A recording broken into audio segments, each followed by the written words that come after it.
सुनिए डॉक्टर श्याम सुंदर पराशर जी की अद्भुत कथा। आज की इस कथा में आप लोगों को महाराज पृथु की कथा सुनाई जाएगी, तो ध्यान से सुनिए। श्री राधे राधे।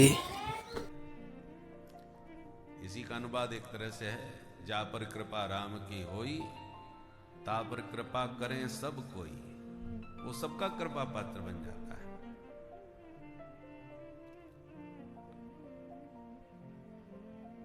ध्रुव जी महाराज ने 36,000 वर्ष राज्य किया और मृत्यु के सिर पर पैर रख करके प्रभु के परम पद को प्राप्त कर लिया।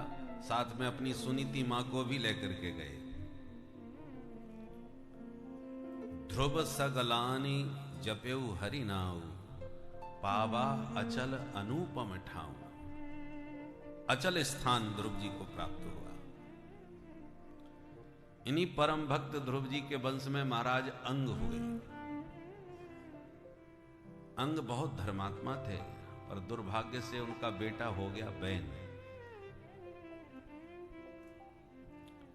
बैन ने ये ईश्वर को तो मानता नहीं था, अनीश्वरवादी था, धर्म कर्म कुछ नहीं मानता था। राजा ने बहुत समझाया पर इसकी समझ में नहीं आया, तो राजा ही घर छोड़ करके चले गए और अपने राज्य की एक गुफा में घुस के छुप गए। प्रजा ने चारों तरफ बहुत खोजा, राजा का कोई पता नहीं। और सुखदेव जी कहते हैं कि अपने राज्य में कोई नहीं ढूंढ रहा, विदेशों में ढूंढ रहे हैं।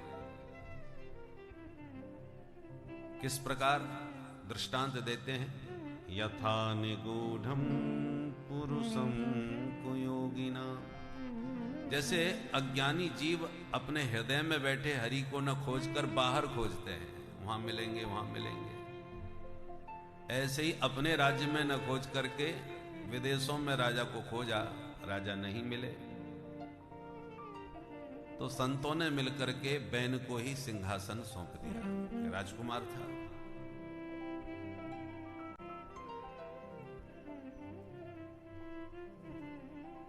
परंतु जैसे इसका अभिषेक हुआ, बैन ने तुरंत संपूर्ण राज्य में डिंडिम घोष कर दिया, मेरा राज्य सर्वथा धर्मनिरपेक्ष होगा।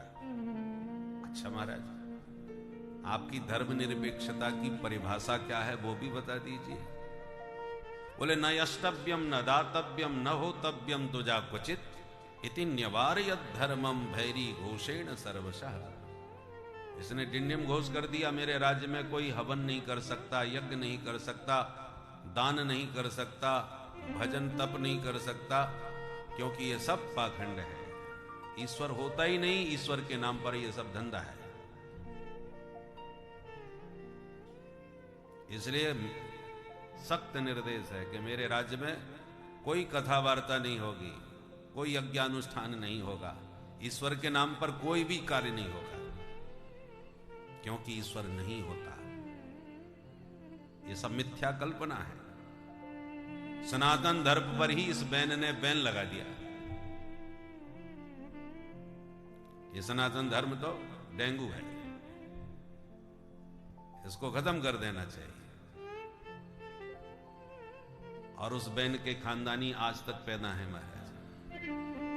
बोलो राधे राधे राधे। अब संतों ने सत्याग्रह किया इसके विरुद्ध। सभी बड़े बड़े महात्मा सब संगठित होकर के राजा को समझाने गए कि महाराज आपसे यह आशा नहीं थी। आप राजा हैं, राजनीति कीजिए, प्रजा को यथा योग्य उसको सुरक्षा प्रदान कीजिए। धर्म क्या है, धर्म का पालन कैसे करना चाहिए, यह आपका विषय नहीं है। भारत में हमेशा दो गद्दी चलती है, राजगद्दी और व्यास गद्दी। धर्मानुशासित धर्म का पथ प्रदर्शन व्यास गद्दी करती है। राजगद्दी राष्ट्र की सुरक्षा पर ध्यान दे, प्रजा की सुख सुविधाओं पर ध्यान दे।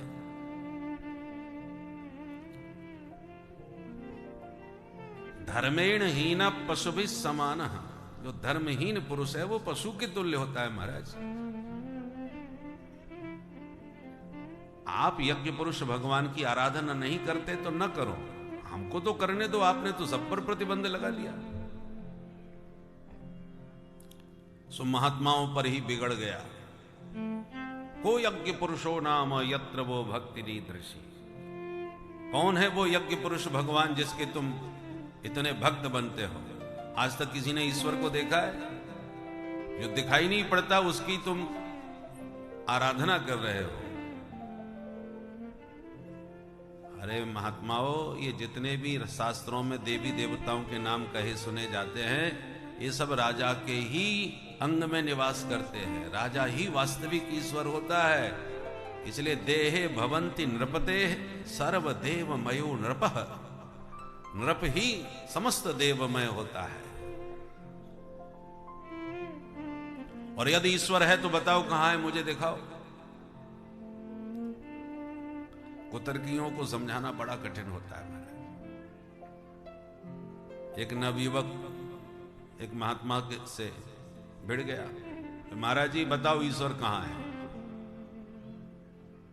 तुम हमें ईश्वर दिखा दो, हम आज से ईश्वर को मानने पूजने लग जाएंगे। और नहीं दिखा सकते तो सब बकवास है, झूठी बात। क्योंकि हम वैज्ञानिक युग के विद्यार्थी हैं, प्रत्यक्ष को प्रमाण मानते हैं, कपोल कल्पनाओं पर भरोसा नहीं करते। प्रैक्टिकल हो। महात्मा ने प्यार से समझाया, देखो बच्चा, हर वस्तु आंखों से नहीं देखी जाती, हर वस्तु प्रत्यक्ष नहीं होती। प्रत्यक्ष का मतलब क्या होता है? केवल आंखों से देखने को ही प्रत्यक्ष नहीं कहते। अक्ष के, वैसे अक्ष नाम तो आंखों का है, संस्कृत में आंखों का नाम अक्ष है, परंतु समस्त इंद्रियों को भी अक्ष ही कहा जाता है। क्योंकि सारी इंद्रियां अपने अपने विषय को देखती ही हैं। और व्यवहार में भी हम ये भाषा प्रयोग करते हैं, अरे साहब इनका कितना मधुर कंठ है। कभी आप बैठ के सुन के देखो तो देख भाई, सुना तो कानों से जाता है, और हम व्यवहार में तो कहते हैं ना, अरे कभी सुन के देखो, इसका मतलब कान भी देखते हैं। देखिए कितना सुंदर ये पकवान है, खा के देखो। तो खाना तो स्वाद लेना जिह्वा का काम है, पर जिह्वा भी रस को देख रही है। खट्टा मीठा चटपटा सब रस हम जिह्वा से भी देख रहे हैं, पर जिह्वा अपने विषय को देख रही है। कितनी गजब की खुशबू है, सूंघ के देखो। नासिका भी देख रही है। इसलिए समस्त ये अक्ष शब्द जैसे हिरण, जैसे मृग शब्द है, मृग का अर्थ तो हिरण होता है, और मृग शब्द इसी प्रकार व्यापक भी होता है। जितने भी वनचर जीव जंतु हैं सबको मृग कहा जाता है। और इसी नाते शेर का नाम है मृगराज। शेर को मृगराज क्यों कहा जाता है? वो केवल मृगों का ही राजा थोड़ी है। मृग माने समस्त वनचर, पूरे जंगल का राजा होता है, इसलिए उसको मृगराज कहा जाता है। तो जैसे मृग शब्द हिरण में भी है और मृग शब्द सभी वनचरों में भी व्याप्त है, ऐसे अक्ष शब्द का अर्थ आंख भी होता है, और अक्ष शब्द सभी इंद्रियों में व्यापक भी है। सूंघ के देखो, खा के देखो, सुन के देखो, छू के देखो, सारी इंद्रियां देख रही हैं। भगवान का एक नाम है अधोक्षज। अधोक्षज का अर्थ क्या हुआ? अक्ष माने इंद्रियां, अक्षज माने इंद्रिय जन्य ज्ञान, इंद्रियों का विषय ज्ञान। अध माने नीचे। अधोक्षज का क्या अर्थ होगा? इंद्रिय जन्य ज्ञान जिससे नीचे ही रह जाए, अर्थात जो इंद्रियों का विषय न बने, इंद्रियों से, इंद्रियों की पकड़ से जो बहुत ऊपर हो, उसका नाम अधोक्षज। हम इंद्रियों से उसे नहीं पकड़ सकते, आंख उसे नहीं देख सकती, कान उसे नहीं सुन सकते, तो इंद्रियों की पकड़ के ऊपर है। तो फिर भक्त लोग भगवान को निहारते कैसे हैं? यदि वो इंद्रियों का विषय नहीं बन सकता तो भक्तों ने उसे देखा कैसे, उसका वर्णन कैसे किया? बोले देखो भाई, इंद्रियों में सामर्थ्य नहीं है उसको ग्रहण करने की, पर वो स्वयं इंद्रियों का विषय बनना चाहे तो संभव है। हमारी आपकी सामान्य व्यक्तियों की पहुंच नहीं है राष्ट्रपति प्रधानमंत्री से मिलने की कि जब जब चाहें तब मिल जाएं। बहुत पापड़ बेलने पड़ेंगे, तब भी आप सफल होंगे, उसकी कोई गारंटी नहीं। पर वो यदि चाहे मिलना तो चाहे जब मिल सकते हैं भाई, उनके लिए दुर्गम थोड़ी है। उसी प्रकार हमारी इंद्रियां उसको ग्रहण नहीं कर सकती, पर वो इंद्रियों का स्वयं विषय बनना चाहे तो कभी भी बन सकते हैं। इसलिए भगवान अधोक्षज है। तो महात्मा ने बड़े प्यार से उस नवयुवक को समझाया, देखो बच्चा, हर विषय इंद्रिय जन्य नहीं होता, वो परमात्मा का मैंने अनुभव किया है, उसका मुझे साक्षात्कार हुआ है, परंतु मैं पकड़ के तुम्हें नहीं दिखा सकता। ईश्वर है, परंतु मैं पकड़ के तुम्हें दिखा नहीं सकता। अब वो कुतर्की नवयुवक, ये सब बकवास है। जो चीज है ही नहीं दिखाओगे कहां से महाराज? दिखा नहीं सकते तो सब बकवास, और है तो दिखाओ। बाबा ने पहले तो प्यार से समझाया, जब ज्यादा तर्क किया तो महात्मा का भी मूड खराब हो गया, घुमा करके एक थप्पड़ मारा। सुन अभियुवक लाल पीला हो गया, महाराज आपने थप्पड़ कैसे मारा मुझे? तो बाबा तुरंत हंस के बोले, अरे मार दिया तो क्या हुआ? अरे क्या हुआ? पता है कितनी जोर का दर्द हो रहा है, पूरा माथा झन्ना गया, इतनी जोर से आपने मारा। महात्मा मुस्कुरा के बोले, दर्द हो रहा है? बोले होगा नहीं जब आपने थप्पड़ मारा है तो। बोले बाबा बोले तो अच्छा बताओ कहां है, हमको दिखाओ। बोले बाबा यहां जहां थप्पड़ मारा आपने वहां। बोले बेटा हमें तो गाल के अलावा कुछ नहीं दिख रहा, दर्द कहां है, मुझे दर्द दिखा। अरे बाबा दर्द भी कोई दिखाने वाली चीज है, मैं कह तो रहा हूं दर्द हो रहा है। बाबा बोले बेटा हम भी वैज्ञानिक युग के बाबा हैं, प्रैक्टिकल पर विश्वास करते हैं, तेरे कहने से हम कैसे मान जाएं कि दर्द हो रहा है? जब तक तू मुझे अपना दर्द नहीं दिखाएगा, तेरे कहने से मैं कैसे मानूंगा? मैं भी प्रत्यक्ष को प्रमाण मानता हूं, जब देख लूंगा तभी मानूंगा। अरे बाबा दर्द कोई पकड़ के दिखाने वाली चीज होती है क्या?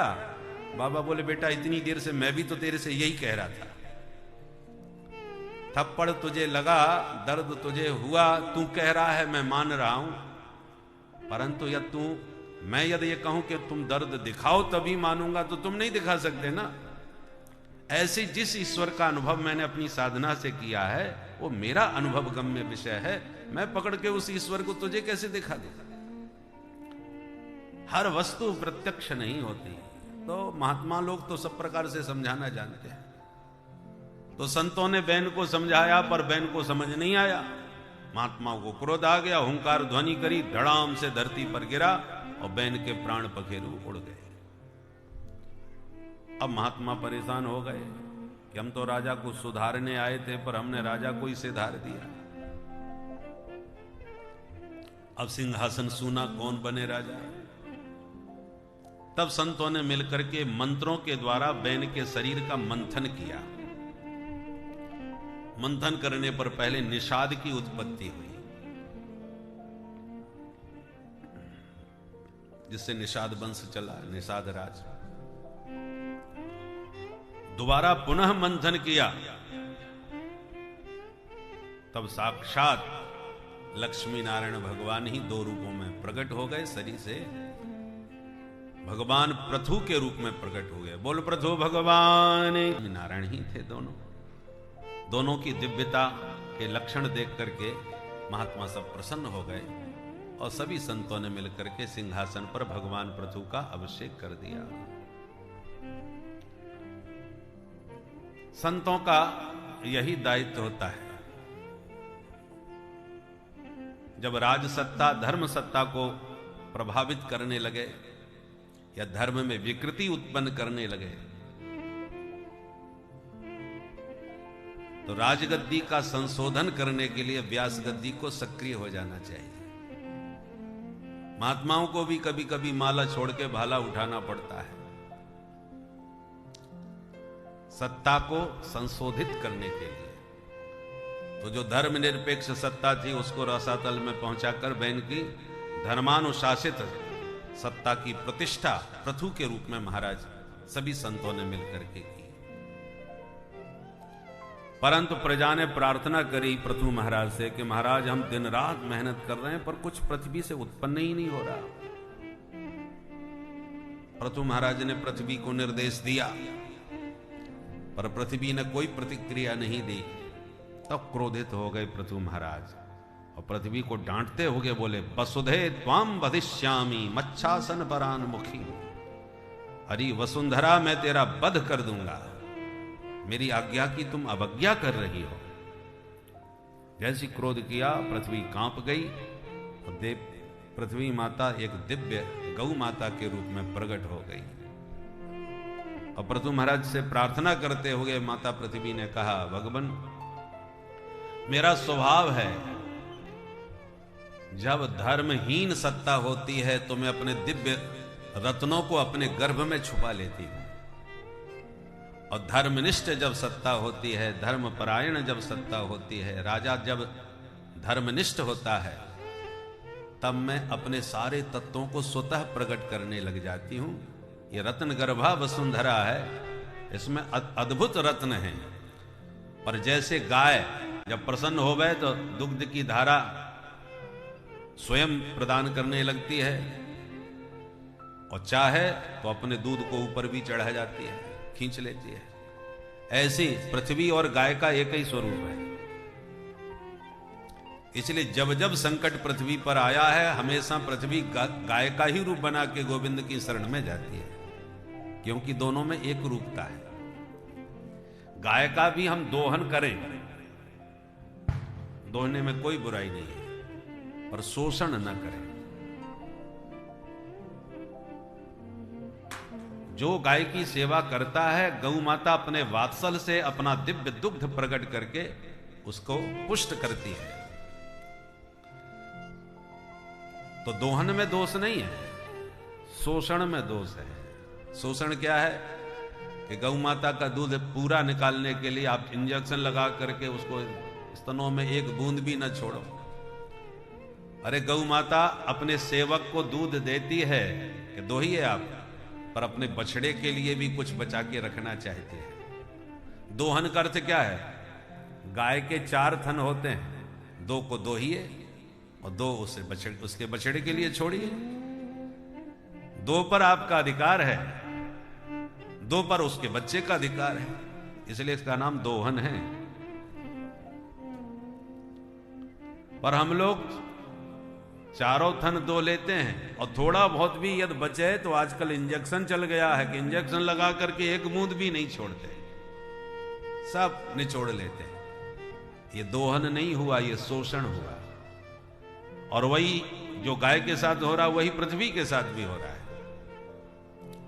अधिक फसल पाने की लालसा में खतरनाक खाद डाल करके ज्यादा से ज्यादा पृथ्वी का दोहन करना चाहिए, शोषण करना चाहिए। पहले पृथ्वी पर सबसे ज्यादा गौ माताओं की संख्या थी, असंख्य गाय थी। गाय का गोबर और मूत्र जब पृथ्वी पर गिरता है तो उसकी उर्वरा शक्ति स्वस्थ रहती है। अब गाय गोधन समाप्त होता जा रहा है, गोचर भूमि समाप्त होती जा रही है, तो पर्याप्त गोबर और गाय का मूत्र पृथ्वी पर न गिरने के कारण अब हम कृत्रिम बनाई हुई जो खाद डाल रहे हैं उससे उसकी उर्वरा शक्ति क्षीण होती जा रही है। तो जो गाय के साथ कर रहे हैं वही पृथ्वी के साथ कर रहे हैं, क्योंकि दोनों में एक रूपता है। यहां पृथ्वी माता ने जो बात कही है बहुत ध्यान देने योग्य है। अस्मिन लोके थवा मुस्मिन मुनि भी तत्वदर्शिभी दृष्टा योगा प्रयुक्ताश्च पुंसां श्रेय प्रसिद्ध। पृथ्वी माँ ने पृथु महाराज से कहा कि भगवान जो इस लोक में और परलोक में दोनों लोकों में सुखी रहना चाहता हो तो उस प्राणी का कर्तव्य है कि तत्व दृष्टा त्रिकालज्ञ जो ऋषि मुनि हैं उन्होंने जो मार्ग बतलाया है शास्त्रों में, उन्हीं के बताए हुए मार्ग पर चल करके मनुष्य इस लोक में भी सुखी होगा, परलोक भी उसका बनेगा। और यदि ऋषियों के बताए मार्ग के विरुद्ध यदि मनुष्य चलेगा तो परलोक को तो छोड़ दो, बहुत से लोग परलोक को मानते भी नहीं है। परलोक किसने देखा?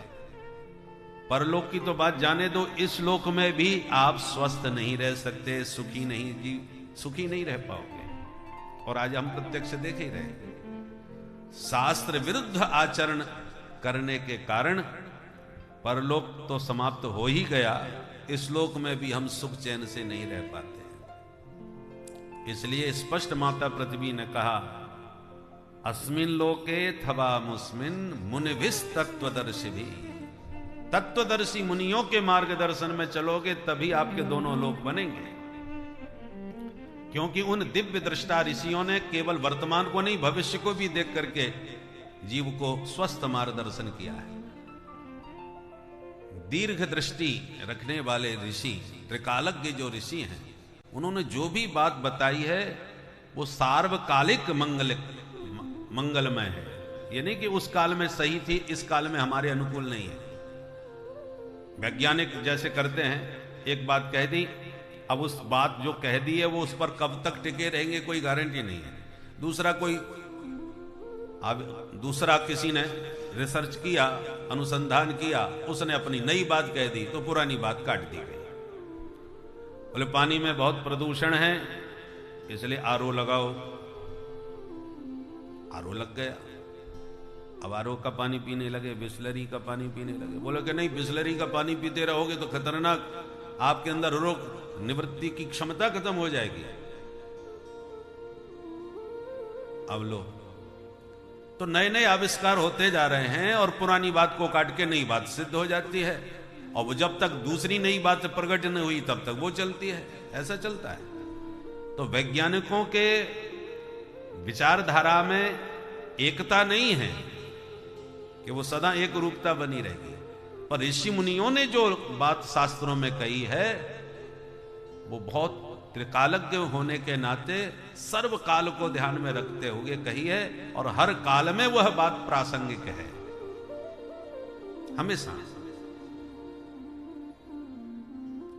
पर विडंबना यह है कि हमारी शास्त्रों में और ऋषि मुनियों से श्रद्धा हटा दी गई कि ये तो पुरानी बातें हो गई उस जमाने की।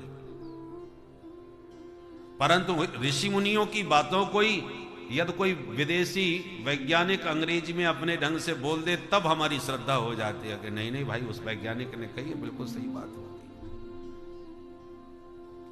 मैकाले की जो कूटनीति है वो आज चरितार्थ दिखाई पड़ रही है। गुरुकुल की पद्धति में जो ऋषि मुनियों का ज्ञान विज्ञान समझाया जाता था वो गुरुकुलों को नष्ट कर दिया गया, मान्यताहीन कर दिया गया। विश्वविद्यालयों की अपने ढंग से स्थापना करी, और मैकाले ने कहा था कि यदि इन विश्वविद्यालयों में जिस ढंग से अंग्रेजी पढ़ाई जाएगी तो भले ही अंग्रेजों का शासन रहे न रहे, परंतु जो पढ़ेंगे वो बिल्कुल अंग्रेजी के ही गुलाम रहेंगे, हम लोगों के ही मार्गदर्शन में चलेंगे, हमारी हुई बात पर, बताई हुई बात पर ही उनकी श्रद्धा होगी। अब वो आज चरितार्थ दिखाई पड़ रहा है।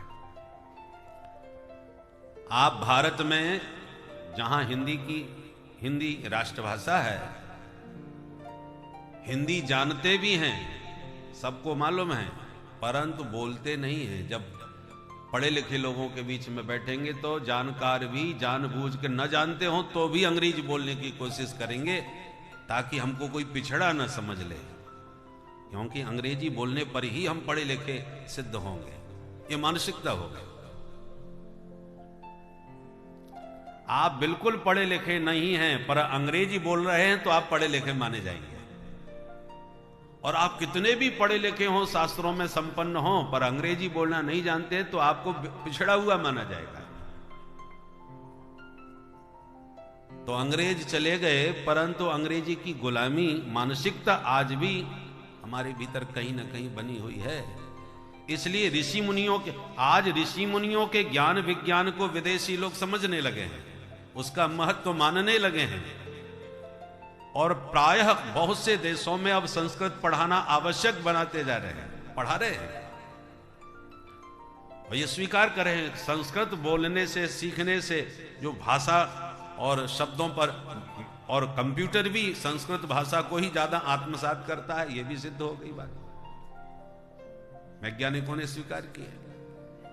तो संस्कृत का महत्व विदेशी लोग तो समझने लगे, और हमारी बुद्धि से संस्कृत को महत्वहीन कर दिया। ये तो मृत भाषा है।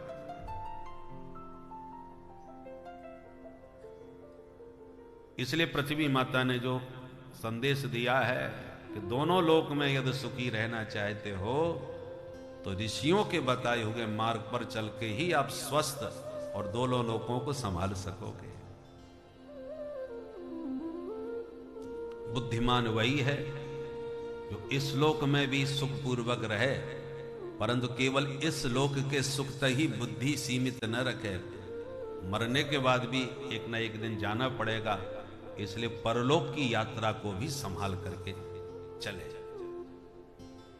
उभय लोक बनावे।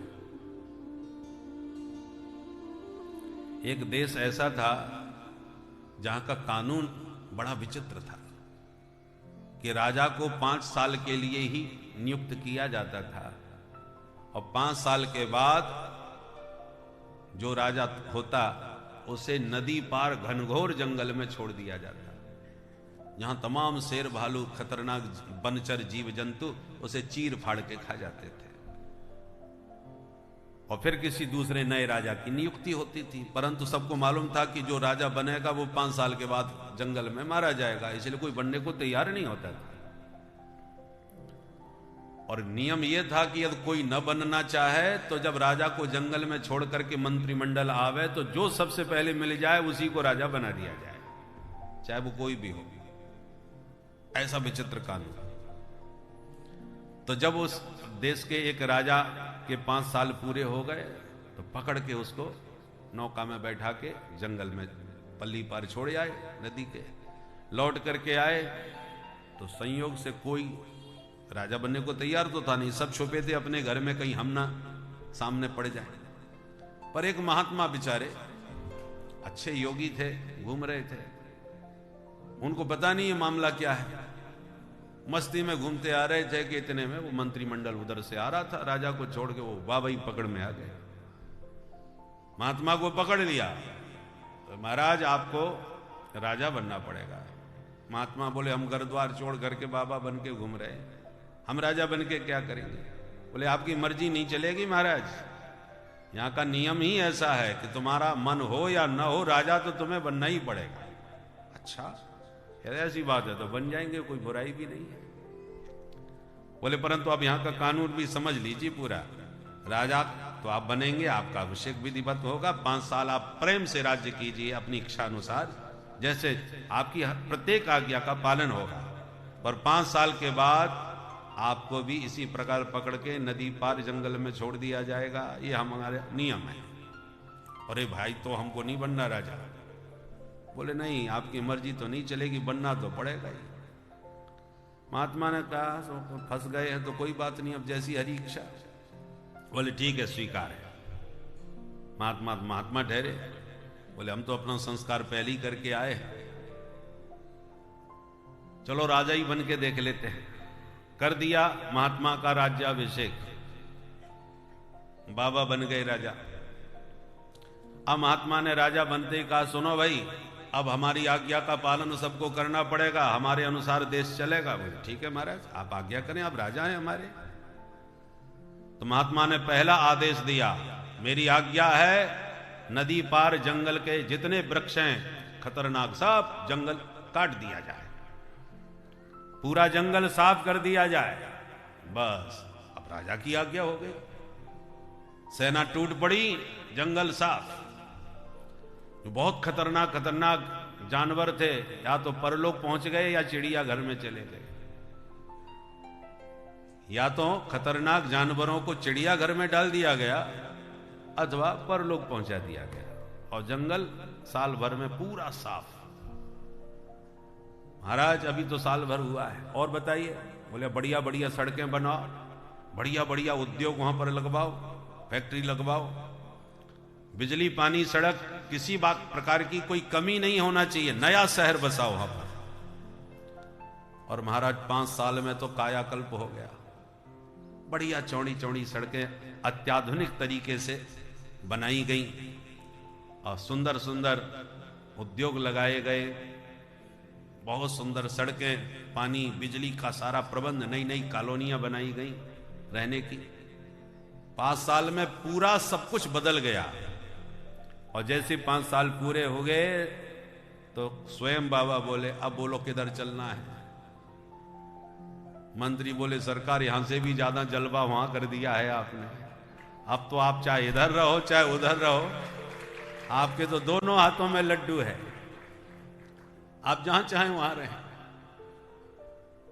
तो जो कोई भी राजा बनने के लिए सही ढंग से तैयार नहीं होता था, अब मंत्रिमंडल ने पुनः उन्हीं बाबा को राजा बना दिया।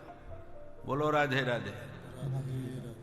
क्योंकि और जो आते थे राजा बनने के लिए वो केवल राजसुख भोगने में लगे रहते थे, 5 साल के बाद की सोचते ही नहीं थे कि नदी पार भी जाना है भाई, यहां का कानून ऐसा है। और बाबा ने ये भूल नहीं करी, वो केवल सत्ता सुख भोगने में नहीं लग रहे, 5 साल बाद जहां जाना है वहां की तैयारी उन्होंने पहले दिन से ही चालू कर दी। उसका परिणाम यह हुआ कि राज्य सुख भी भोगा, राजा और देश का भी विकास किया, और जहां जाना था वहां की पहले से ही तैयारी होने के नाते कोई टेंशन नहीं रहा कि अब क्या होगा कैसे होगा, कुछ नहीं, मस्त रहे महात्मा। ठीक इसी प्रकार से एक नियम है और सत्य है कि एक ना एक दिन आपको इस शरीर को छोड़ के जाना तो पड़ेगा। तो जहां जाना पड़ेगा वहां की तैयारी भी आपको पहले से करके रखनी चाहिए। यदि आपकी पूर्व से तैयारी है तो जाने में आपको कोई भय नहीं लगेगा, मुस्कुराते हुए मस्त होके जाएंगे आप।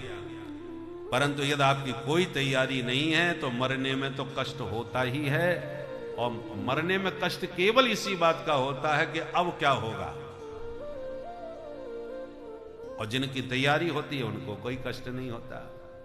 इसलिए पृथ्वी माता कहती है अस्मिन लोके थवा मुस्मिन, यदि इस लोक में और उस परलोक में, दोनों लोक में यदि आप सुख से रहना चाहते हो, निश्चिंत जीवन जीना चाहते हो सुखपूर्वक, तो तत्व दृष्टि ऋषियों के बताए हुए मार्ग पर चलोगे, तभी लोक परलोक की सिद्धि कर सकोगे। आपके पूर्वज बैन आदि ने धर्म पर बैन लगाया, तो मैंने भी अपने गर्भ में सारे रत्नों को छुपाया। अब आप धर्मनिष्ठ महापुरुष हैं, आप धर्म की स्थापना कर रहे हैं, तो मैं भी गाय बन के खड़ी हूं, आप प्रेम से दोहन करें। तब पृथु महाराज ने पृथ्वी के दिव्य तत्वों का दोहन करके प्रजा में चारों तरफ धर्म की जय जयकार करा दी। प्रजा सुख आनंद पूर्वक राज्य में निवास करने लगी। अद्भुत है पृथु महाराज का चरित्र। यज्ञ पर यज्ञ किए ताकि चारों तरफ धर्म की जय जयकार हो। 100 यज्ञ जब होने वाले हुए तो इंद्र घबराने लगे कि हमारी कुर्सी खतरे में पड़ गई। जो 100 यज्ञ करेगा उसे इंद्र को इंद्रासन खाली करके देना पड़ेगा। इसलिए इंद्र कभी को किसी को भी 100 यज्ञ पूरे नहीं करने देता। यज्ञ तो करो पर 100 मत करो, नहीं तो तुम शतक क्रतु हो जाओगे। इंद्र का नाम है शतक क्रतु। क्रतु माने यज्ञ, शत माने 100। 100 यज्ञ करने वाला। तो 100वां यज्ञ जब पृथु महाराज ने किया तो इंद्र घबराए और यज्ञ का घोड़ा चुरा के भाग गया। पृथु महाराज का पुत्र बड़ा प्रतापी था, उसने इंद्र से युद्ध किया और युद्ध में इंद्र से घोड़े को छीन करके ले आया। इसलिए उसका नाम पड़ गया विजिताश्व, अश्व पर विजय पाने के कारण। पर इंद्र फिर भी नहीं माने। कोई से लड़ करके तो घोड़ा चुराना बड़ा मुश्किल है। तो इंद्र ने क्या किया, एक महात्मा का वेश बना लिया, बड़ी बड़ी जटाएं धारण करके भस्मादि लगा करके, और फिर घोड़ा लेके भागा। तो विजिताश्व धर्म संकट में पड़ गया, साधु के ऊपर कैसे बाण चलाऊं, ये तो कोई महात्मा है। सुखदेव जी कहते हैं परीक्षित, यहीं से पाखंड की परंपराओं का शुभारंभ हो गया। पाखंड का प्रवर्तक कौन है? ये देवराज इंद्र है, इन्होंने गड़बड़ किया। अनेक इंद्र के द्वारा चलाए हो गए, ये पाखंड की प्रवृत्तियां उत्पन्न हो गई। इस बात को पता लगने पर पृथु को बड़ा क्रोध आया, पृथु महाराज को। जैसे ही दंड देने के लिए, इंद्र को दंड देने के लिए पृथु महाराज ने धनुष मार लिया। ब्राह्मणों ने कहा रुकिए महाराज, आप यज्ञ में अनुष्ठित होकर बैठे, और जब यजमान यज्ञ प्रारंभ करे तो कलावा जो बांधा जाता है व्रत, ये न बद्धो बलि राजा, तो नियम दिया जाता अक्रोध। जब तक ये अनुष्ठान यज्ञ चल रहा है आप बिल्कुल क्रोध न करें। तो ब्राह्मणों ने कहा आप क्रोध करोगे यज्ञ में विघ्न आ जाएगा, तो अब क्या करें फिर? ब्राह्मणों ने कहा हमको निर्देश दो, हम ऐसा मंत्र पढ़ेंगे कि इंद्र को ही पकड़ के हवन में स्वाहा, ना लड़ाई ना झगड़ा। तुम लोग इंद्र को कैसे पकड़ोगे? ब्राह्मणों ने कहा ये जितने भी देवता हैं ना, सब मंत्रों के अधीन होते हैं, और मंत्र ब्राह्मणों के पास होते हैं। सारा जगत देवताओं के अधीन है। सूर्य भगवान हड़ताल कर लें तो बोलो क्या हाल होगा? वायु देवता गायब हो जाएं तो क्या हाल होगा? तो सारा जगत देवताओं के अधीन है, और देवता मंत्रों के अधीन है, और इसलिए ब्राह्मणों की बड़ी महिमा है। पृथु महाराज ने कहा तो फिर आप ही ये काम करो, पकड़ के लाओ इस इंद्र को। ब्राह्मणों ने जो मंत्रोच्चारण किया, वेद मंत्र की शक्ति से इंद्र खिंचे चले आए, और पकड़ के ब्राह्मण स्वाहा करने ही वाले थे कि ब्रह्मा जी प्रकट हो गए। भाई ब्राह्मण देवताओं क्या कर रहे हो? ऐसा गजब न करो, इंद्र को ही स्वाहा कर डालोगे। पृथु महाराज को भी समझाया, देखो आप धर्म की जय जयकार करना चाहते थे, चारों तरफ आज धर्म की जय जयकार हो रही है आपके शासन में। अभी इंद्र बेचारा घबरा रहा है, तो आप इसको माफ कर दीजिए, आपको तो कोई इंद्रासन की आवश्यकता है नहीं, तो इसको क्षमा कर दो। अब ब्रह्मा जी ने जब कहा तो ब्रह्मा जी का वचन महत्वपूर्ण आदरणीय मान करके पृथु महाराज ने इंद्र को क्षमा कर दिया, यज्ञ वहीं संपन्न कर दिया। इस बात पर भगवान हरि प्रसन्न हो गए, और यज्ञ नारायण भगवान स्वयं यज्ञशाला में प्रकट हो गए। बोले यज्ञ भगवान की। मांगो पृथु क्या चाहते हो? जो अपने से श्रेष्ठ जनों के वचनों का आदर सम्मान करते हैं, भगवान उनसे बहुत जल्दी प्रसन्न होते हैं। तो ब्रह्मा जी के वचन का आदर किया पृथु महाराज ने, तो प्रभु प्रकट हो गए। क्या चाहते? पृथु महाराज भगवान की छवि देखकर इतने आनंदित हो गए, बोले सरकार हमें कुछ नहीं चाहिए, आप देना चाहते हो तो हमें तो 10,000 कान दे दो। 10,000 कानों का क्या करोगे भाई? बोले इन 2 कानों से आपकी कथा सुनकर कि हमें तृप्ति नहीं मिलती। 10,000 कान हो गए और निरंतर आपकी कथा सुधारस का हम पान करते रहे, जिनके श्रवण समुद्र समाना। 10,000 कान से शरीर कुरूप नहीं हो जाएगा, पूरे शरीर में कान ही कान नजर आएंगे। 10,000 कान के लिए जरूरी थोड़ी है कि 10,000 जगह अलग अलग कान लगाए जाए। वही बल्ब का केंद्र वही होता है, चाहे 0 वाट का लगा दो चाहे 500 वाट का लगा दो, प्रकाश बढ़ जाएगा। उसी प्रकार इन्हीं दोनों कानों में 10,000 कानों का पावर दे दो आप, ताकि दूर कहीं भी आपकी कथा हो रही हो और मेरे कर्णरंध्र उनका रस पान करते रहे। विधत सुकर्णायुत में समेवर। और गोस्वामी जी महाराज ने पृथु महाराज को इसी संदर्भ में याद किया। पुण्य प्रणवों पृथुराज समाना, पर अघ सुनहि सहस दस काना। पृथु महाराज भगवान की कथा सुनने के लिए 10,000 कान मांगे, सहस 10 काना। परंतु कुछ लोग समाज में ऐसे हैं जो दूसरों की निंदा सुनने के लिए 10,000 कान लगाए बैठे रहते हैं। कथा में भले ही रुचि न बने, पर किसी की निंदा चुगली हो रही हो तब देखो इनके कान कितने खड़े हो जाते हैं। तो उसी संदर्भ में याद कर रहे हैं गोस्वामी जी। पुण्य प्रणवम पृथुराज समाना पर अघ सुनहि, दूसरों के पाप दोष सुनते, पर अघ सुने सहस दस काना, 10,000 कान लगा के दूसरों की निंदा चुगली सुनते। ऐसे लोगों की भी वंदना गोस्वामी जी महाराज ने की है। बोल पृथु भगवान की।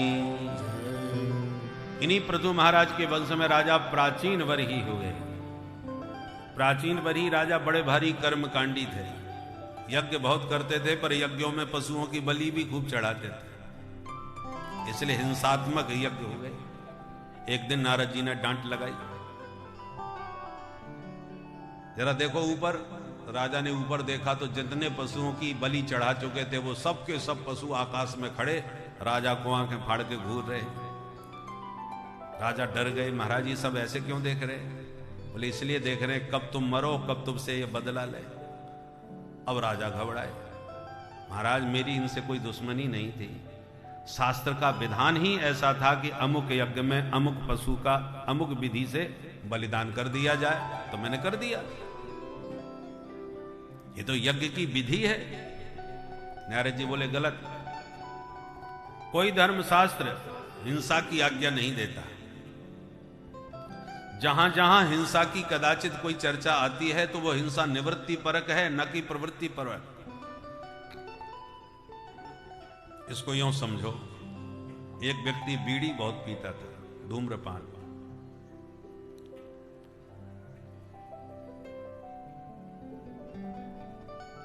एक दिन पकड़ा गया तो गुरुजी से शिकायत की गई। गुरुजी ने बुला के कहा क्यों भाई तुम धूम्रपान करते हो हमारे आश्रम में?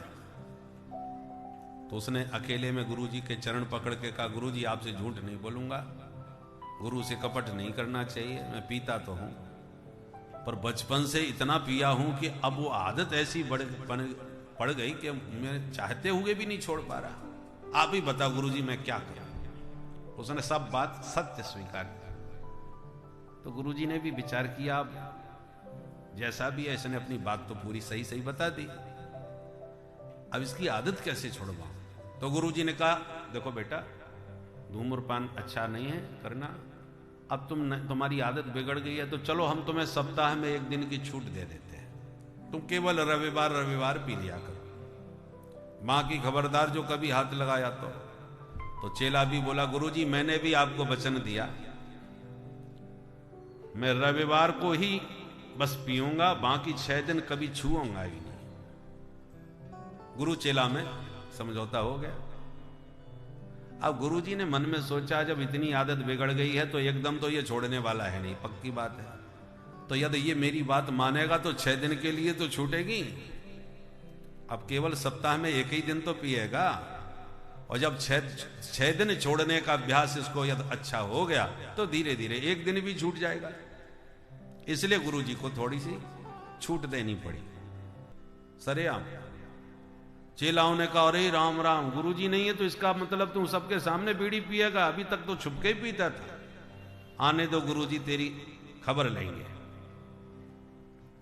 वो भी बोला हाँ आने दो गुरुजी को। अरे गुरुजी ने खुद हमसे कहा है कि बेटा रविवार को बीड़ी जरूर पीना चाहिए, बहुत फायदेमंद होती है। बोले झूठ बोलता है, बोले गंगा जी की सौगंध खाता हूं, गुरुजी ने कहा है। सौगंध खा के कहा तो लोगों को विश्वास हुआ, भाई झूठी सौगंध तो नहीं खाएगा। गुरुजी ने कहा था, बोले हाँ गुरुजी ने कहा था। वाह भैया तब तो आज से हम भी पिया करेंगे। तो जो कोई नहीं पीता था उनको भी उसने चालू कर दिया। ये होता है अर्थ का अनर्थ। अरे भाई गुरुजी ने तेरे से कहा था ये बात सही है, परंतु क्यों कहा था वो मतलब तो तूने समझा नहीं। तेरी आदत छुड़ाने के लिए कहा था और तुमने गुरुजी के वचन को प्रमाण पत्र बना लिया और सबको चालू कर दिया। उसी प्रकार मांस मदिरा मैथुन में जो तामसी प्राणी हैं उनकी स्वाभाविक प्रवृत्ति होती है, वो उसके बिना नहीं रह पा रहे।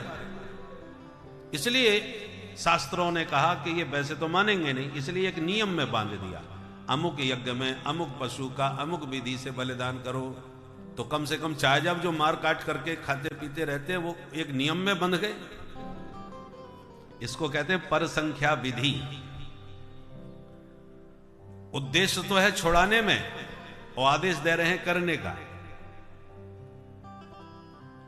ताकि इसकी हिंसा को नियंत्रित किया जाए। यह निवृत्ति परक वाक्य है, न कि प्रवृत्ति परक। परंतु जिन्होंने विधिवत शास्त्रों का अध्ययन किया है वो तो शास्त्र के प्रत्येक वाक्य के अभिप्राय को ठीक से समझ लेते हैं, और जो अल्पज्ञ लोग हैं वो अर्थ का अनर्थ कर डालते हैं। शास्त्र ने कौन सी बात किस अभिप्राय से कही है वो समझ नहीं पाते, क्योंकि अल्पज्ञ हैं। और अल्पज्ञों से शास्त्र भी घबराते हैं। विवेत्यल्पसुताद वेदो मामयम प्रहरष्यति। जैसे आपका ऑपरेशन होने वाला हो और डॉक्टर साहब कहें कि भैया मैं पहली बार ऑपरेशन करूंगा, जरा आराम से लेटे रहना। अब बोलिए आप पर क्या बीतेगी? ये अनाड़ी को सबसे पहले हमें ही मिले तो डर लगेगा कि नहीं? ऐसे अल्पज्ञों से शास्त्र भी घबराते हैं कि मूर्ख हमारे शब्द का कोई अनर्थ न कर दे। एक गांव में एक ठाकुर साहब थे, बड़ा रुतबा था, पर उनकी आदत पड़ गई चावलों का माड़ पीने की। पुराने जमाने में चावल बनाते समय उसका पानी बहा देते थे, उसको माड़ बोलते हैं। पर गरम गरम माड़ पीने में उनको बड़ा स्वाद आता था, अपना अपना स्वाद। पर घर में ही पीते थे, किसी को पता न चले, नहीं तो लोग मजाक उड़ाएंगे कि ये भी कोई पीने की चीज है। अब एक दिन घर में मीटिंग चल रही थी, दूर दूर से गणमान्य लोग आए हुए थे, और राजा साहब उनके बीच में बैठ करके कुछ चर्चा कर रहे थे। उधर उनकी श्रीमती जी ने गर्मा गर्म माड़ निकाल के काट के कटोता में धर दिया, और बेटे से कहा बेटा जल्दी जाओ पिताजी को बुला के लाओ, फटाफट पी जाए नहीं तो ठंडा हो जाएगा ये। तो बेटा दौड़ता हुआ गया। अब वहां तमाम लोग बड़े बड़े बैठे थे। बच्चे ने सोचा यदि सबके बीच में कह दिया कि चलो पिताजी माड़ पी लो तो बात खुल जाएगी और पिताजी 2 थप्पड़ मारेंगे मेरे को, और नहीं कहता तो माड़ ठंडा हो जाएगा, मैया मारेगी मेरे को। अब क्या करूं? बालक बड़ा होशियार था, उसने ऐसी शब्दावली में कहा कि पिताजी के अतिरिक्त तो कोई समझ ही नहीं पाया। समझे तो सही पर उल्टा अर्थ समझे, दूसरा कोई। सबके बीच में कहता है पिताजी। हाँ बेटा। बोले पिताजी धानुपुर से माणू जी आए हैं, कटौता घाट पे बैठे हैं, अब जल्दी चल के मिल लो, नहीं शीतलपुर को चले जाएंगे। बोलो राधे राधे। अब बाहर के जो लोग आए थे उनको तो संदर्भ का ज्ञान नहीं, उन्होंने समझा धानुपुर नाम का कोई गांव है, माणू नाम के सज्जन मिलने आए हैं, कटौता घाट पे राह देख रहे हैं, ठाकुर साहब नहीं मिलेंगे तो शीतलपुर नाम के शहर में चले जाएंगे। अब बाहर के लोग यही अर्थ लगाए, पर उसका असली जो अर्थ था वो अकेले ठाकुर साहब समझ पाए कि धान से उत्पन्न चावलों का माड़ निकला, कटोता में धरा है, अब जल्दी चल के पी लो नहीं तो ठंडा हो जाएगा। वही शब्द है, पर असली अर्थ अकेले ठाकुर साहब के अलावा दूसरा नहीं समझा, क्योंकि उन्हें पूर्व संदर्भ का ज्ञान है, किस संदर्भ से कौन सी बात कही गई है। उसी प्रकार जिन्होंने विधिवत शास्त्रों का अध्ययन किया है वो शास्त्र के प्रत्येक अभिप्राय को ठीक से समझ लेते हैं कि यहां ये बात किस अभिप्राय से कही गई है। और जो अल्पज्ञ हैं वो गड़बड़ा जाते हैं, उल्टा सीधा अर्थ करने लग जाते हैं। नारद जी ने ये बात प्राचीन वरिही को समझाई और फिर पुरंजनोपाख्यान के माध्यम से आत्म तत्व का रहस्य बतलाया। जीवात्मा परमात्मा दोनों घनिष्ठ मित्र हैं। जीवात्मा का नाम है पुरंजन और परमात्मा का नाम है अभिज्ञात। अभिज्ञात का मतलब जो उसको सब कुछ ज्ञात हो, ज्ञान है, सर्वज्ञ हो, उसका नाम अभिज्ञात। और पुरंजन का मतलब पुरीम जनयति इति पुरंजनः, जो अपने कर्मानुसार विविध 84 लाख पुरियों में जन्म लेता रहता है, उसका नाम पुरंजन। तो हम सब पुरंजन हैं, हमारे प्रभु अभिज्ञात हैं। अब परमात्मा से बिछुड़ करके ये पुरंजन रूपी जीव सखा भगवान का और भवाटवी में संसार में भटक गया। अनेक जन्मों में भटका, तब भगवान को दया आ गई कि ये जीव ऐसे ही भटकता रहेगा, अपने घर लौट के नहीं आ पा रहा, तो चलो मैं ही इसको पकड़ के लाता हूं। तब परमात्मा ही सदगुरु के रूप में प्रकट होकर पधारते हैं और जीव को पकड़ के समझाते हैं कि माया के ओ पुजारी, आगे की कुछ खबर है? इस घर से और बढ़कर एक दूसरा भी घर है। जिस घर से तू घूमने निकला था उसे भूल ही गया, चल मेरे साथ। तब उस जीव को परमात्मा अपने सखा को पकड़ के घर ले जाते हैं। इसलिए कहते हैं गुरु साक्षात परब्रह्म। सदगुरु के रूप में साक्षात उसी परमपिता परमात्मा को पहचानो। गुरु गोविंद में कोई भेद नहीं होना चाहिए, क्योंकि गोविंद ही गुरु का रूप धारण करके जीव को लेने आते हैं, भेष बदल करके। इसलिए गोस्वामी जी कहते हैं कृपा सिंधु नर रूप हरि। भगवान कृपा सिंधु हैं और नर रूप में आकर के वो हरि ही हैं। कौन? गुरु। बंदौ गुरु पद कंज, कृपा सिंधु नर रूप हरि। महामोह तम पुंज, जासु बचन रवि करनि कर। इसलिए सदगुरु के रूप में ईश्वर का दर्शन करें। इस पुरंजनोपाख्यान के माध्यम से जीवात्मा परमात्मा का संबंध नारद जी ने बहुत सुंदर ढंग से समझाया। नारद का अर्थ क्या है? नरस्य अज्ञानम नारम, नारम अज्ञानम यति खंडयति इति नारद। नर के भीतर जो उसका अज्ञान भरा हुआ है उसका नाम है नार। नार माने अज्ञान, और नार रूपी अज्ञान का जो दमन कर दे, माने समन कर दे, समाप्त कर दे, जीव के अज्ञान को मिटा दे, उसका नाम है नारद। नारद जी ने बहुत सरलता से पुरंजन के इस अज्ञान को मिटा दिया, पुरंजन पर कृपा करी। इन्हीं पुरंजन के पुत्र 10 हुए, प्रचेता गणों के नाम से जाने गए। नारद जी ने उनको भी उपदेश दे करके उनका कल्याण किया। ये रही उत्तानपाद की वंशावली। अब इनके बड़े भाई हैं प्रियव्रत। प्रियव्रत ने व्रत लिया कि मैं रात नहीं होने दूंगा। रात होने से पूरे 12 घंटे अंधेरे में यूं ही बर्बाद हो जाते हैं। इसलिए रथेन ज्योतिर्मयेन रजनीमपि दिनम करिष्यामि। इस रजनी को मैं दिन में परिणत कर दूंगा। तो ज्योतिर्मय रथ का निर्माण करके पृथ्वी की 7 परिक्रमा लगाई। 7 दिन तक दिन ही रहा, रात्रि नहीं हुई। तब ब्रह्मा जी घबराए, दौड़े दौड़े आए, प्रियव्रत को समझाए, देखो बेटा गड़बड़ न करो, रात हमने बनाई है लोगों को आराम देने के लिए। 24 घंटे मशीन भी काम करेगी तो वो भी फूक जाएगी। तो मनुष्य को दिन में आराम, दिन में मेहनत करता है, भागा दौड़ी करता है, रात में आराम करने के लिए हमने ये अंधकार बनाया है। प्रकृति की हर वस्तु उपयोगी है, बस उपयोग करना तुम्हें आना चाहिए। दिन भर के परिश्रमी व्यक्ति रात में सोते हैं, संसारी लोग, और जब दुनिया सो जाती है उस शांत वातावरण में संत जाग करके अपनी साधना करते हैं। और उसी रात के अंधेरे में चोर लोग अपने ताले चटकाते घूमते हैं। तो रात्रि बुरी नहीं है, अच्छा बुरा आप अपने कर्मों से बनाते हो।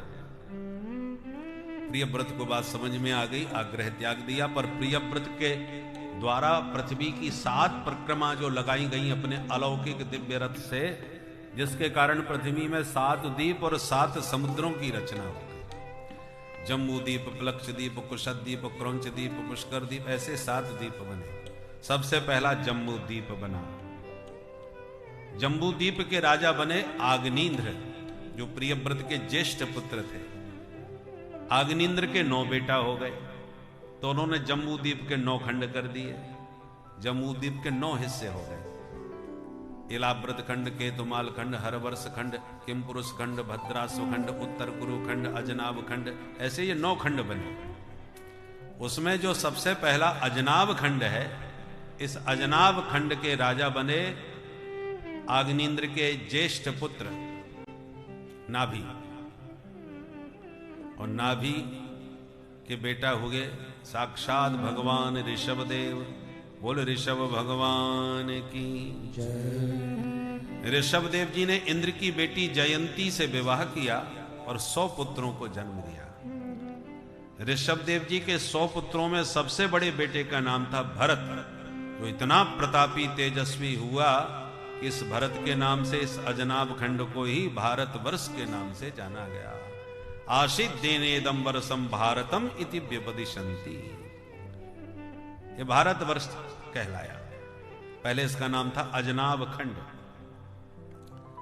भारतवर्ष में केवल एक ही भरत नहीं, 3 भरत हुए और तीनों ही अद्भुत। एक कर्मयोगी, एक ज्ञान योगी, एक भक्ति योगी, 3 भरत हुए। ये जो ऋषभ देव जी के पुत्र भरत, जिनको भागवत में तो सुखदेव जी कहती इन्हीं भरत के नाम से भारत कहलाया। यही आगे जड़ भरत के नाम से जाने गए। जिन जड़ भरत जी ने, इन्होंने राजा रघुगण को ऐसा उपदेश दिया कि रघुगण का कल्याण ही हो गया। इसलिए ये ज्ञान योगी भरत है। मृग में आसक्त हो गए थे, इसलिए मृग शरीर मिला।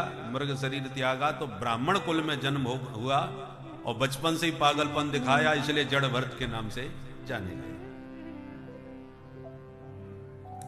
और दूसरे हो गए दुष्यंत और शकुंतला के बेटा भरत।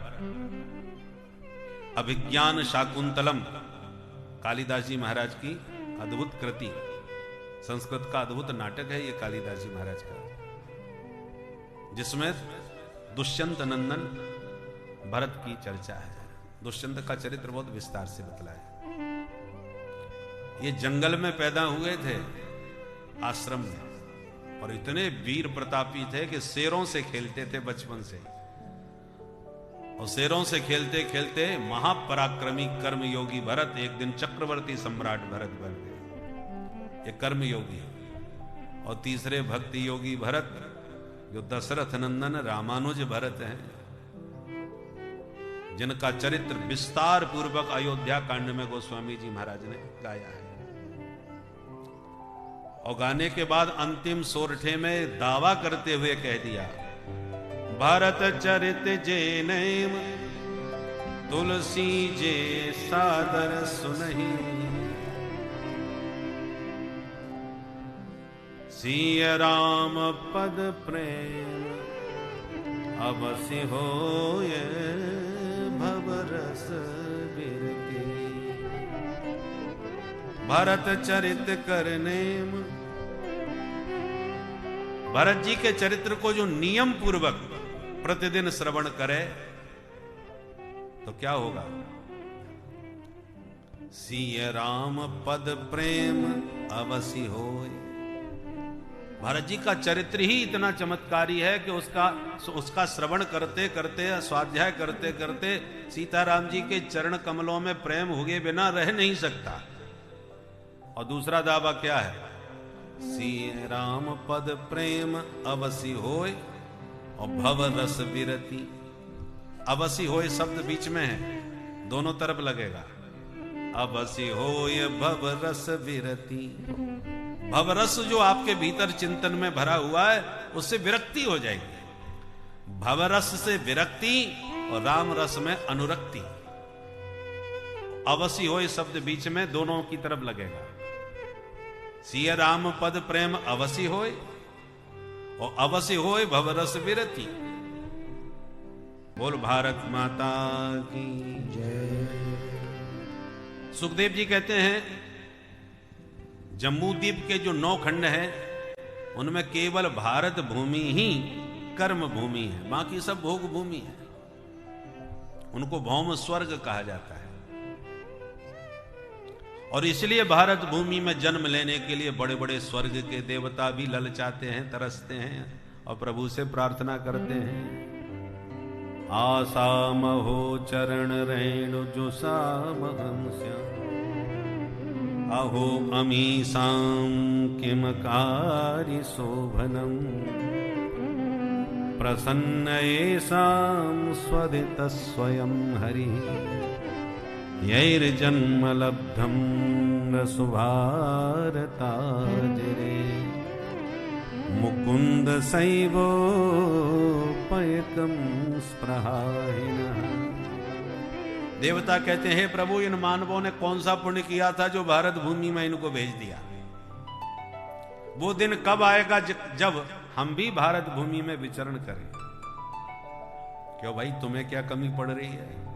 हमसे ऊपर बैठे हो स्वर्ग में, शरीर भी दिव्य है, भोग सामग्री भी दिव्य है, सुरा सुंदरियों का सेवन कर रहे हो, सब प्रकार से समर्थ हो, तो ये देवता फिर धरती पर आना क्यों चाहते हैं?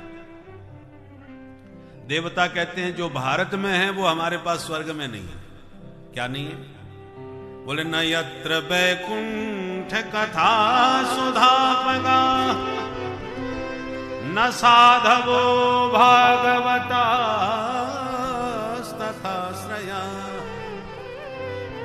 न यत्र यज्ञे समखा महोत्सवा, सुरेश लोको पिनवै ससेव्यता। कहते हैं स्वर्ग में हम यदि कथा सुनना चाहें तो यहां कोई कथावाचक कथा कहने नहीं आता। तो जब हम लोग प्रेम से भगवान की कथा सुनते हैं तो देवताओं को हमसे ईर्ष्या होने लगती है कि हम एक बार कथा सुनने के लिए सुखदेव जी के पास अमृत कलश लेके गए तो हमको डांट के भगा दिया, और न ददौ स कथामृतम, हमको कथामृत नहीं दिया। तो न यत्र वैकुंठ कथा सुधा पगा, वैकुंठ नाथ की दिव्य कथा सुधा हमको यहां स्वर्ग में प्राप्त नहीं होती। और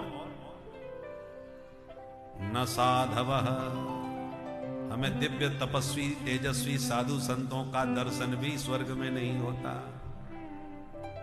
भागवतास्तदाश्रय, भागवत कहते हैं भगवान के भक्तों को, तो साधु संत वैष्णव भगवत भक्तों का दर्शन स्वर्ग में हमको नहीं होता।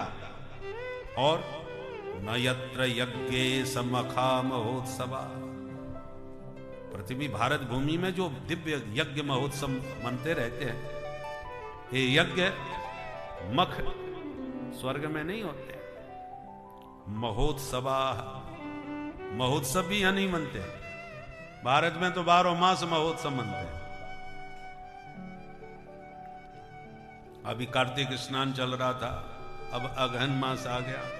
अगहन जो पापों को नष्ट कर दे, वो अगहन मास, ये जो महीना चल रहा है अगहन का, भगवान गीता में कहते हैं महीनों में मार्गशीर्ष मास में हूं, मासानाम मार्गशीर्षोस्मि। मार्गशीर्ष मास भगवान का स्वरूप है। मार्गशीर्ष इसका असली नाम है, पर अगहन क्यों कहते हैं? क्योंकि समस्त अघों को हनन करने वाला है, सारे पापों को नष्ट कर देता है, इसलिए अगहन मास कहलाता है।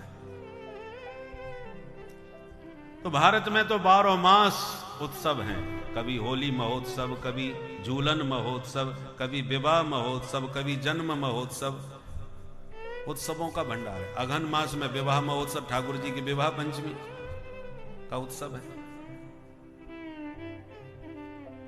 तो ऐसा कोई महीना नहीं जिसमें कोई उत्सव ना हो। 12 माह उत्सव का मतलब, उत्सव के माध्यम से हम उत्साह से भरे रहते हैं, हर क्षण उत्साह से भरे हो। तो जो आनंद भारत में है वो हमें स्वर्ग में प्राप्त नहीं होता। सुरेश लोकोऽपि न वै ससेव्यताम्। और इसलिए भगवान भारत में ही अवतार लेते हैं, अन्य किसी देश में नहीं जाते। शास्त्र सम्मत भगवान के 24 अवतार हुए हैं। बोलिए एक भी अवतार भारत के बाहर हुआ?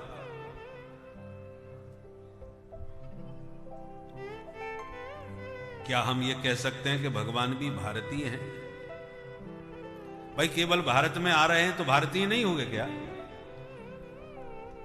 तो प्रश्न ये है कि यदि भगवान वास्तव में भारतीय हैं, भारत में ही आते रहते हैं, तो फिर उनको विश्वनाथ जगन्नाथ क्यों कहा जाता है?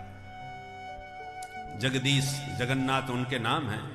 तो जगत में केवल भारत तो नहीं आता, जगत में तो सारा संसार आता है। तो प्रश्न है कि भगवान भारतीय हैं तो जगन्नाथ क्यों कहे जाते हैं? जगन्नाथ हैं तो भारत में ही क्यों आते हैं? उसका समाधान भी सुनिए। देखिए, पूरा शरीर हमारा है और प्रत्येक अंग हमको प्यारा है, किंतु फिर भी इस शरीर में पैर काट दिए जाएं, हाथ काट दिए जाएं, आंख फोड़ दी जाए और कान फोड़ दिए जाएं, दांत तोड़ दिए जाएं, बहुत से अंग न रहें तब भी हम जिंदा रह लेंगे। उनके अभाव में हम जीवित रह सकते हैं, और हृदयाघात हो जाए, हार्ट अटैक हो जाए, तो पूरा शरीर भले ही स्वस्थ बना रहे, हृदय गति रुक गई, सब जैसी आराम, खेल खत्म, फिर आप जिंदा नहीं रह सकते। इसलिए सर्वाधिक महत्वपूर्ण अंगों में हृदय होता है।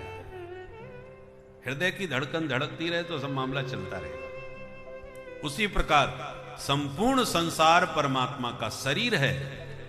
सभी देश द्वीप भगवान के अंग हैं, क्योंकि पूरा ब्रह्मांड ही परमात्मा का शरीर है रहेगी। और भारत के हृदय से यदि धर्म समाप्त हो गया तो सारा विश्व धर्महीन दिशाहीन हो जाएगा।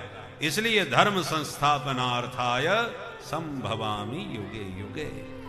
इसलिए भारत में धर्म की स्थापना करने के लिए, धर्म की ध्वजा फहराने के लिए भगवान अवतार लेते हैं।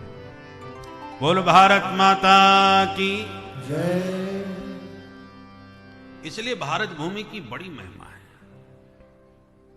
स्वयं देवता अपने मुख से मुक्त कंठ भारत के गौरव का गान करते हैं।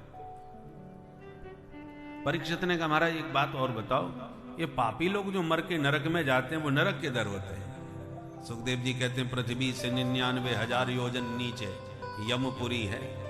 28 प्रकार के खतरनाक नरक होते हैं। जो नरकों की यातना का वर्णन किया, तामिस्र, अंध तामिस्र, रौरव, महारौरव, कुंभी पाक, ये सब नरकों के नाम हैं। जो दूसरों की धन संपत्ति, स्त्री पुत्र का हरण कर लेते हैं, वो तामिस्र नरक में तपती हुई आग के समान तपी भूमि पर पटक दिए जाते हैं। घर में आए हुए अतिथि मेहमानों को जो क्रोध भरी आंख से देखता है कि कौन बना के खवाए, उसको वज्र तुण्ड नरक में जाना पड़ता है, जहां गीध उसकी आंख नोच के खाते हैं। जो दूसरों का मांस पका करके खा करके अपना मांस बढ़ाते हैं, वो कुंभी पाक नरक में जाते हैं। नरकों का इतना खतरनाक वर्णन सुन के परीक्षित घबरा गए। महाराज, इनसे बचने का भी कोई उपाय है क्या? बोले बिल्कुल है, बताइए क्या उपाय है? सुखदेव जी कहते हैं, नरकों को धोबी घाट समझो। देखो, कपड़े तुम पहने हैं तो गंदे तो होंगे। अब सफाई करने का दो ही तरीका है, या तो साबुन लेके खुद साफ कर लो, और फुर्सत नहीं है तो धोबी घाट भेज दो। आप यदि साफ करोगे तो आराम से प्यार से साफ हो जाएगा, और धोबी घाट पे धुलाई तो होगी पर धुनाई भी खूब होगी। धोबी दया नहीं करता कपड़े पर। इसलिए परीक्षित, ये शरीर भी वस्त्र है। 84 लाख योनियां जो है, ये ब्रह्मा जी के फैक्ट्री की 84 लाख वैरायटियां हैं कपड़ों की। आपका जो मानव शरीर रूपी वस्त्र है, वो सबसे कीमती कपड़ा है। इससे बड़ा कीमती वस्त्र उनके पास नहीं है। अब जो जितना कीमती वस्त्र होता है, वो उतना ही महत्वपूर्ण और नाजुक भी होता है। पानी का भी दाग लग जाता है। इसलिए जिम्मेवारी ज्यादा बनती है, सावधानी भी अधिक होती है। अब कदाचित इसमें फिर भी दाग लग जाए। दाग काय का लगता है? बोले पाप का।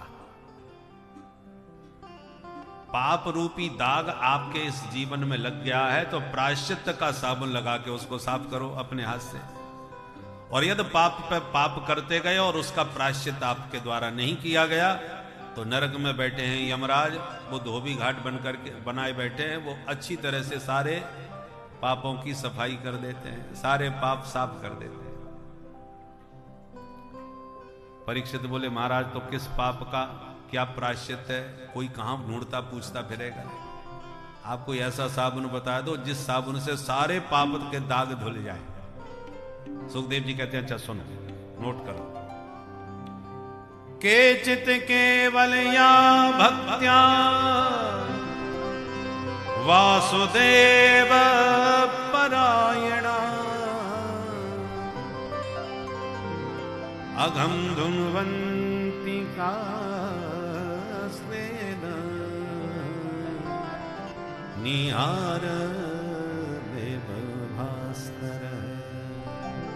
जैसे भुवन भास्कर सूर्य के उदित होते ही सारा अंधकार और रात्रि समाप्त हो जाती है। ऐसे हरि नाम संकीर्तन करते ही जीव के जन्म जन्मांतर के समस्त पाप पुण्य ध्वस्त हो जाते हैं, समाप्त हो जाते हैं। बोले महाराज आज तक किसी पापी के पाप धुले हैं हरि के नाम से? बोले बिल्कुल। तो दीजिए कोई प्रमाण। तब सुखदेव जी ने एक घटना सुनाई। कान्य कुब्जे दुजक कश्चित दासी पति रजा मिलह, नामना नष्ट सदाचारो दास्या संसर्ग दूषित। एक ब्राह्मण था, अजामिल नाम था, नित्य हवन करता था, बहुत ही कर्मनिष्ठ ब्राह्मण था।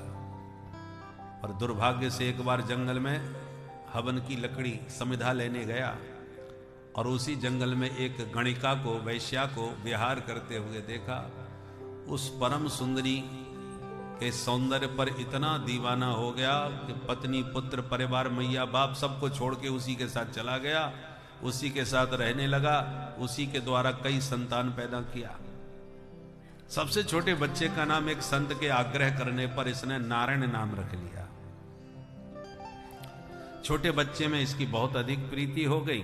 बात बात पर उसी को बुलाने लगा, बेटा नारायण चलो भोजन करें, बेटा नारायण चलो घूमने चलें। इसी बहाने हरि का भजन होने लगा। अब जब इसके अंतिम क्षण जीवन के आए तो यम के दूत भयंकर पापी को लेने आ गए। वो यमदूतों को देखकर घबराया, जोर से चिल्लाया, बेटा नारायण बचाओ। भगवान के पार्षदों के कान में आवाज गई। तुरंत भगवान के 4 पार्षद प्रकट हो गए और मार धक्का यमदूतों को दूर फेंक दिया। यम के दूत एकदम उठ के खड़े हो गए और बोले, भैया तुम 4 चमकीले कहां से चले आए? धक्का क्यों मारा? विष्णुदूत बोले, तुम काले कलूटे कहां से आए हो, पहले अपना परिचय दो। बोले, हम यमराज के दूत हैं, पापियों को पकड़ते हैं। ये महापापी था इसलिए पकड़ने आ गए। आपका परिचय क्या है? बोले, हम नारायण के दूत हैं, जो नारायण को पुकारते हैं उन्हें लेने हम आ जाते हैं। तुमने सुना नहीं कितनी जोर से इसने आवाज लगाई थी कि नारायण बचाओ? विष्णुदूत बोले, आप धोखा खा रहे हैं, ये आपके नारायण को जानता भी नहीं है, ये अपने बेटे नारायण को बुला रहा है, इसके बच्चे का नाम नारायण। विष्णुदूतों ने कहा, इससे हमें कोई लेना देना नहीं, इसके बच्चे का नारायण नाम 4 साल पहले रखा है, हमारे प्रभु का नारायण नाम हजारों साल पहले से है। तो ये बताओ मूल में नारायण नाम किसका माना जाएगा? इसलिए यमदूतों हमसे ज्यादा बहस न करो, क्योंकि वस्तु शक्ति ज्ञान की अपेक्षा नहीं रखती। बिजली के तार में करंट होता है, तुम्हें ज्ञान हो या ना हो, पर पकड़ लिया तो करंट तो लग के ही रहेगा। अग्नि में जलाने की शक्ति है, ज्ञान हो या ना हो, पर जो पकड़ेगा वो जल के ही रहेगा। जहर में मारने की शक्ति है, ज्ञान हो या ना हो, पर जो पिएगा वो मर के ही रहेगा। अमृत में अमरत्व की शक्ति है, ज्ञान हो या ना हो, जो पिएगा वो अमर हो ही जाएगा। तो जैसे धोखे से अमृत पीने पर अमर हो जाता है, धोखे से भी जहर पीने पर मर के ही रहता है। धोखे से आग पकड़ लो तो जल के ही रहता है।